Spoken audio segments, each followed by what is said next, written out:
In this video, we're going to be doing more on infection control questions. This is part 4, concepts of asepsis, sterile fields, breaking sterility, sterile dressings, operative roles, which is the scrub nurse and the circulating nurse. I will be going over 5 questions. I will read the question to you, then I will pause to let you think of your answer, then I will read the choices and we will discuss why the answer is best. If you want more information around these topics, you can usually find it in your nursing resources under infection control, foundations, fundamentals, and maybe OR nursing as well. Let's get started. Question number 1. A nurse preceptor is reviewing sterile fields with a new graduate nurse. Which statements below by the new graduate need to be corrected? Select all that apply. Is the answer number 1, I cannot turn my back on my sterile field. Number 2, I should wear sterile gloves to create the sterile field.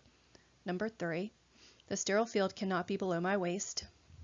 Number 4, I should open my items and dump them from above my sterile field. Number 5, sterile fields are an example of medical asepsis. So we are looking for the answers that need to be corrected. So which answers are wrong? Select all that apply. Number 2 is wrong, number 4 is wrong, and number 5 is wrong. 2, 4, and 5. And the thought should have been choose answers that show breaks in sterility or are against surgical asepsis. Sterile fields are an example of surgical asepsis, not medical asepsis. So if we go through these real quick, number 1, that is a correct statement. You can't turn your back on your sterile field. Number 2, we chose it because it was wrong. You don't wear sterile gloves to make the sterile field. You'd be touching the outside of everything as you set it up. And so in the picture, if you're looking at the video, that is correct. The nurse would have hand washed and then is establishing the sterile field without gloves on. You don't need to put on gloves to do the sterile field. Number 3, that is a correct statement. Never have the sterile field below your waist. And number 4, we picked that one because you should not be dumping them from above the sterile field. So if we look back at the picture in the video, the fact that the hands are all the way in above the sterile field is incorrect. Remember, the sterile field has that 1-inch border, and you should be dumping items onto your sterile field from the sides. You don't want to go over into the sterile field. What if there was some stuff like on her hands or arms and that you can't see and it's falling on the sterile field? So always dump from the side of that. And then number 5, sterile fields are an example of surgical asepsis. Surgical asepsis is the attempt to eliminate pathogens. So this is in the further learning now. Medical asepsis, like hand washing and wearing gloves, is to decrease pathogens. Because we're doing sterility here, that would be surgical asepsis. And then some other examples of breaking sterility concepts. We already said don't turn your back, no fields below the waistline. Wash hands before setting up the sterile fields, no gloves required. Dump items from the side, never crossing past the 1-inch border. Don your sterile gloves after setting up the field and right before starting your sterile procedure.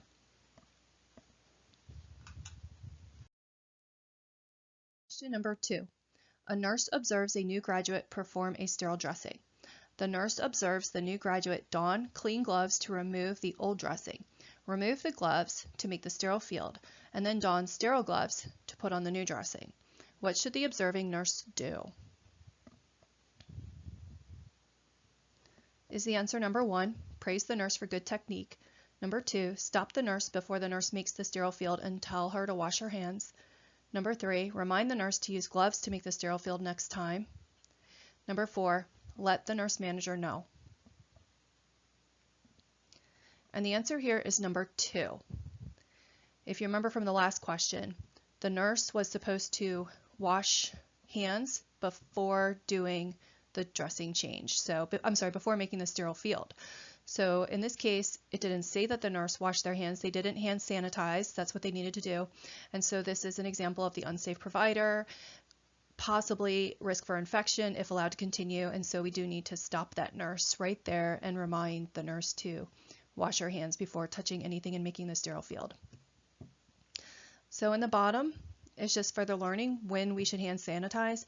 Hand sanitize before you start, hand sanitize after removal of the old dressing, which is right before creating the sterile field, and then hand sanitize before you leave the room. Question number 3. A nurse observes another nurse performing a sterile dressing. The nurse observes the nurse don clean gloves to remove the old dressing. Remove the gloves, hand sanitize, make the sterile field, and then don sterile gloves to put on the new dressing. What should the observing nurse do?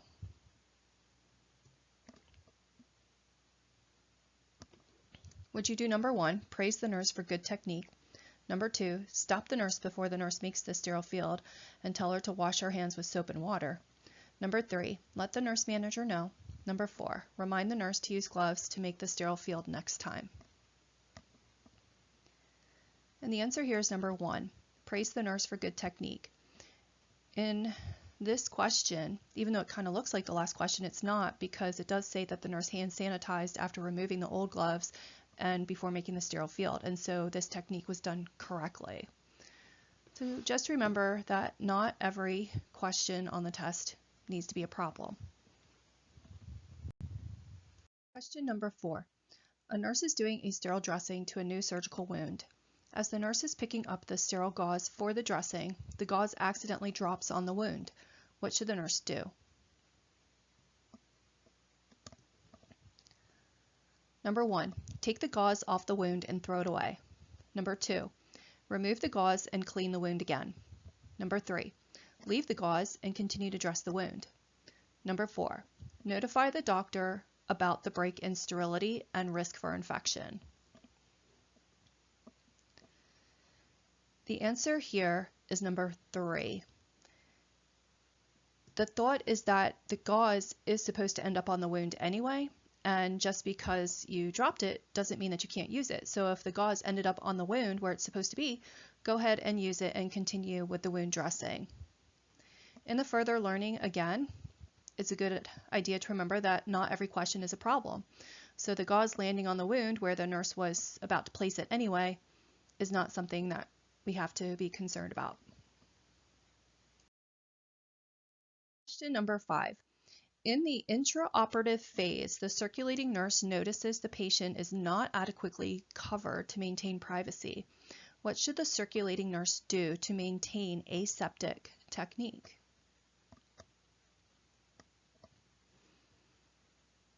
Would you do number 1, tell the scrub nurse to cover the patient? Number 2, inform the operating room manager. Number 3, cover the patient. Number 4, make sure the patient is unconscious and unaware. And the answer here is number 1. You have to notice who you are. You are the circulating nurse, which means you are the clean nurse. You haven't scrubbed in. And so you cannot touch the patient. So if you look at this picture, if you're watching the video, the circulating nurses would be the ones that are behind the doctor and probably the scrub nurse there, and they're tying them up, okay? So they kind of go around, they circulate behind the people doing the procedure, they make sure, does anybody need help with their gowns? They're going in and out of the room, they're talking to the patient, the patient's family, they're maybe getting supplies that the surgical team needs. So in this case, if the circulating nurse notices the patient is uncovered, they can't touch them, they're not sterile. So the scrub nurse is the one that would have to cover them up with that sterile drape. And you have to notice it says intraoperative phase. That means they're already in the procedure. That's another clue. So it's a good idea to remember the 2 different OR roles. And the way that you can remember that is the scrub nurse, S for scrub, is S for sterile. That's your sterile nurse. It would be one of the ones that's getting gowned up right now in the picture there. The nurse assists the doctor with the surgery and can touch the patient. And then we just said the circulating nurse, you can remember that because C in circulating can remind you C for clean. That nurse can go in and out of the room. And just a little reminder here too that aseptic technique means sterile technique. Hope you enjoyed this video, Infection Control Part 5, Sterile Technique and more. If you liked learning through questions and critically thinking this way, please subscribe to this channel. We have more videos like this, and like this video, and you can always find us at sciencestrategies.com.